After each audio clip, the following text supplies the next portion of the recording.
If root of 2 power n equal to 64, then find n value.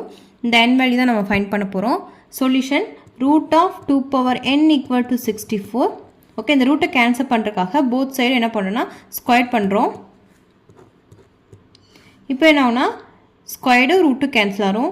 So remaining என்ன இருக்குன்னா 2 power n equal to 64. நம்ம 64 square எப்படி எழுதலாம்னா 64 into 64ன்னு எழுதலாம்.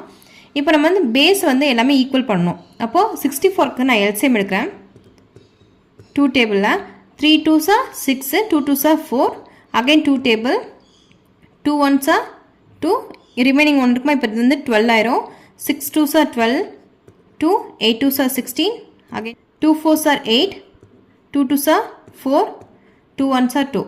இங்கே 2 எத்தனை இருக்குன்னா 1 2 3 4 5 6. ஸோ 64 நம்ம 2 power 6ன்னு எழுதலாம். இன்ட்டு 2 power 6, இங்கே 2 power n இருக்கும். இப்போ என்ன ஆகுனா பேஸ் ரெண்டு ஈக்குவல் வந்து அது மல்டிப்ளிகேஷனில் இருந்துச்சுன்னா பவர்ஸை வந்து ஆட் பண்ணிக்கலாம். So 2 power 6 plus 6 12. So 2 power n equal to 2 power 12. So base ரெண்டு ஈக்குவலாக இருக்கனால பவர்ஸ் வந்து ஈக்குவல் பண்ணிக்கலாம். So n equal to 12. So the answer is 12.